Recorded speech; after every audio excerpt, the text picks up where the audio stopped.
बप्पा रावल के जो बेटा था उस बेटे का नाम था खुमान। बड़े बेटे का नाम क्या था? बप्पा रावल बूढ़ा हो चुका था, और बूढ़ा आदमी फिर बाद में खटिया पकड़ता है, लठिया पकड़ता है ना, और राम नाम का जाप पकड़ता है।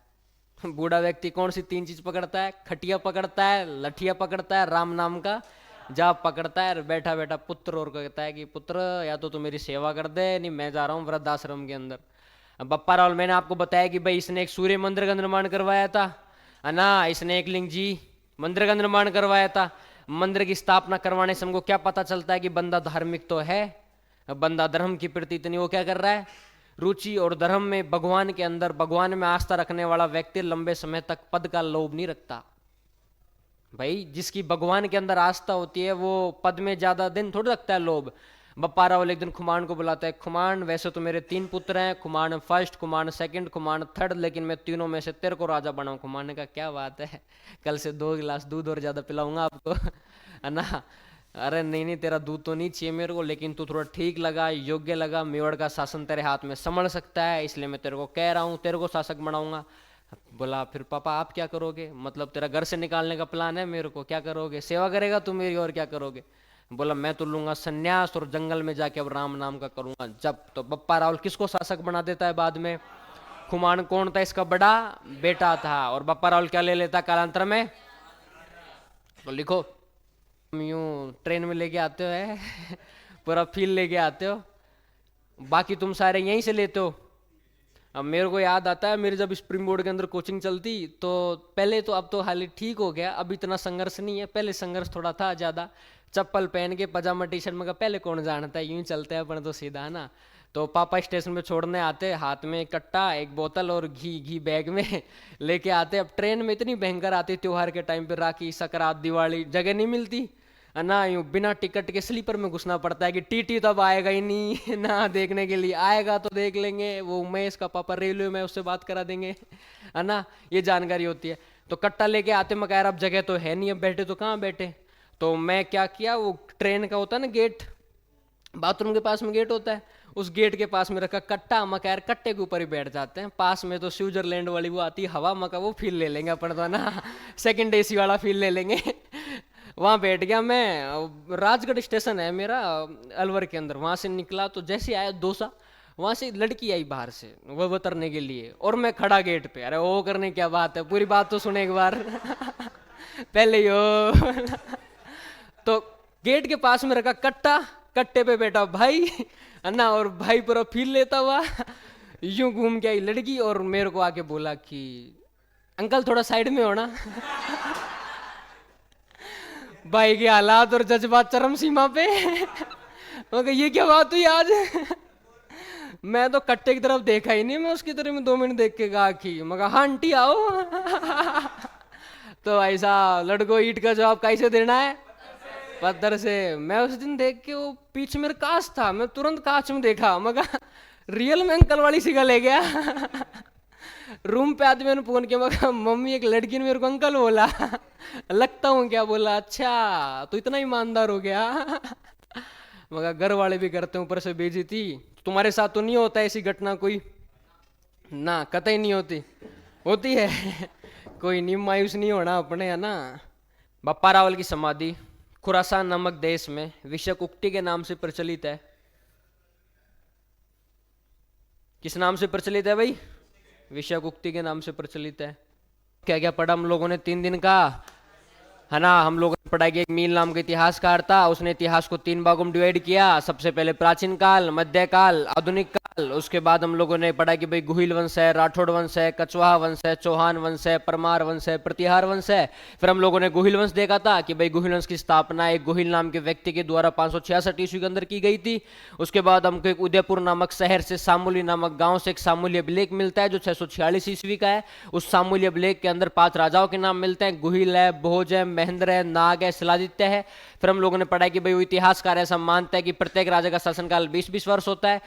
हमने कहा कि भाई गुहिल 566 में शासन कर रहा है, भोज 586 में शासन कर रहा है, महेंद्र 606 में शासन कर रहा है, और नाग अपने 626 में कर रहा है, शिलादित्य 646 के अंदर कर रहा है। सामूली अभिलेख से हमको एक जावर माता के टेम्पल की जानकारी प्राप्त होती है, और वहां से हमको खनन उद्योग की जानकारी प्राप्त होती है। गुहिल सूर्यवंशी हिंदू थे, गुहिलों की 24 शाखाएं थी। गुहिल वंश ने कुछ अलग अलग राजस्थान की रियासतों में शासन किया था, जैसे कि अपने मेवाड़ है, डूंगरपुर है, बांसवाड़ा है, प्रतापगढ़ है, शाहपुरा है।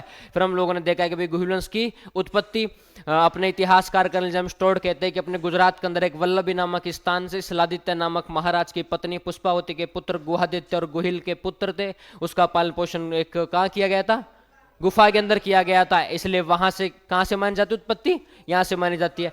अच्छा, अबुल फजल कहते हैं कि भाई अपने गिरान के शासक थे, उन शासक का नाम था नौशेरवा खां। नौशेरवा खां अपनी संतान को हिंदुस्तान में छोड़कर चले जाते हैं, तो उनकी संतान से उत्पन्न अगर कोई वंश माना जाता है, कौन सा वंश माना जाता है, वो अपने गुहिल वंश माना जाता है।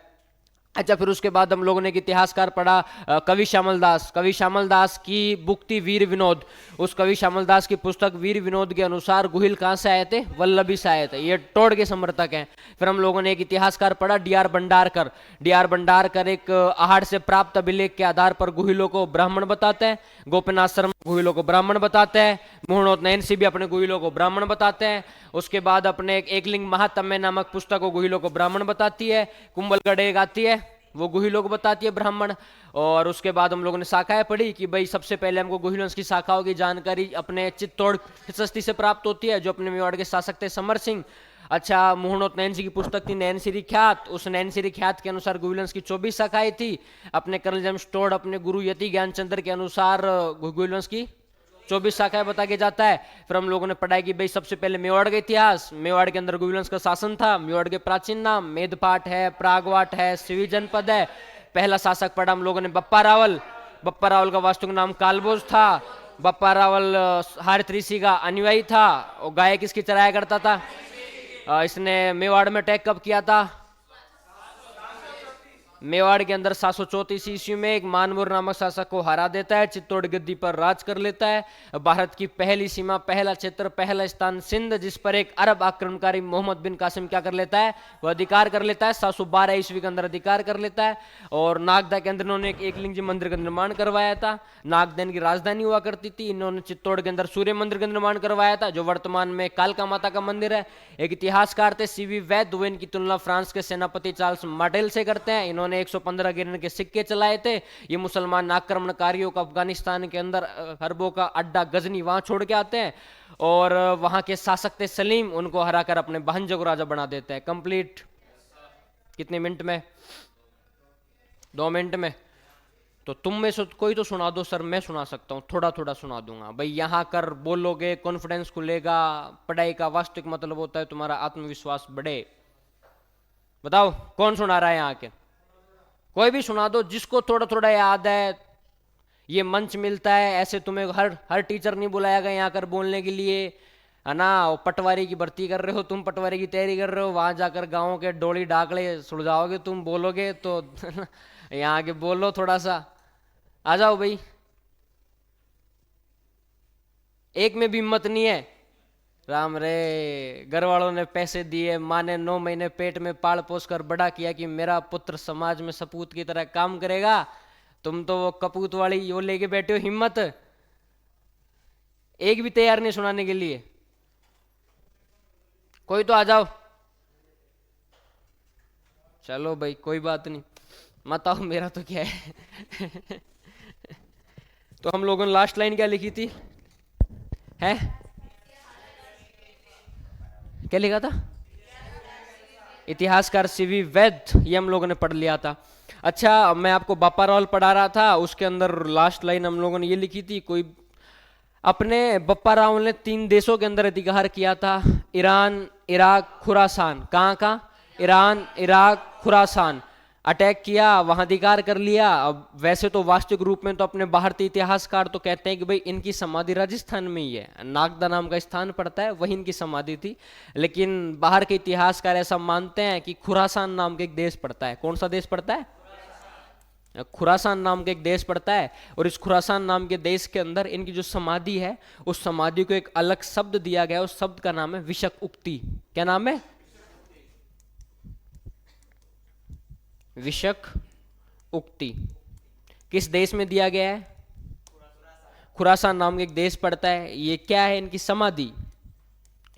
क्वेश्चन यहां से ये बनेगा कि भाई बप्पा रावल की समाधि खुरासान में किस शब्द से प्रचलित है? किस शब्द से प्रचलित है भाई?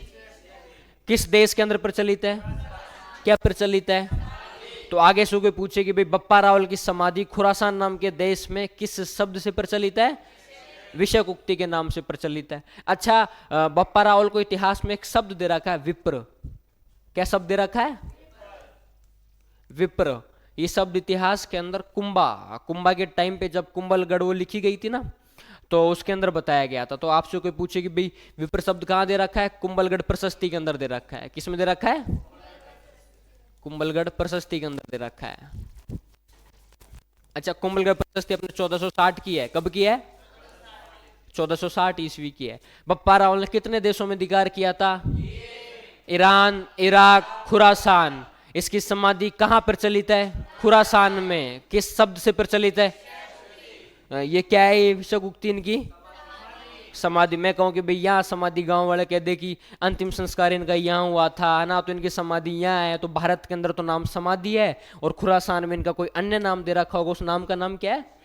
विशक उक्ति के नाम से प्रचलित है। अच्छा, कुंभा अपनी पुस्तक के अंदर लिखकर जाता है, फिर कुंभलगढ़ प्रशस्ति के अंदर लिखकर जाता है कि बप्पा रावल कौन था?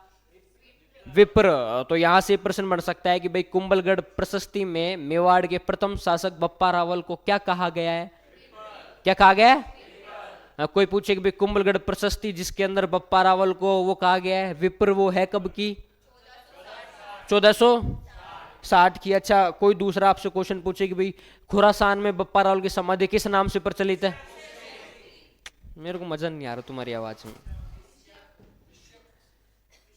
बप्पा रावल की समाधि खुरासान में किस नाम से प्रचलित है?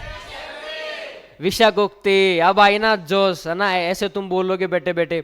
अच्छा, कुंभलगढ़ प्रशस्ति कब की है? बप्पा रावल को क्या कहा गया है? तो लिखो अपने।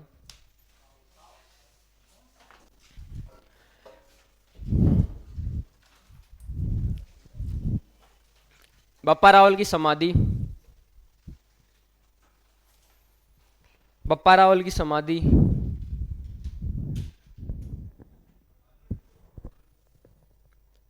बप्पा रावल की समाधि खुरासान नामक देश में,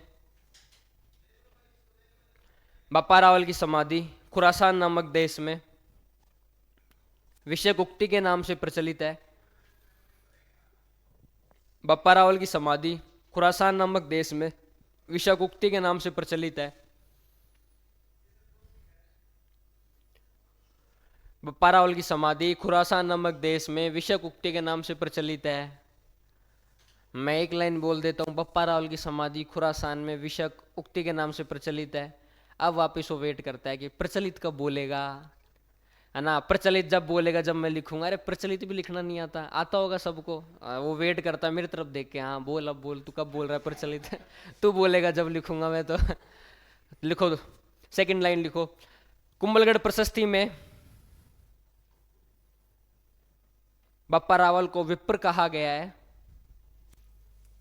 कुंभलगढ़ प्रशस्ति में बप्पा रावल को विप्र कहा गया है।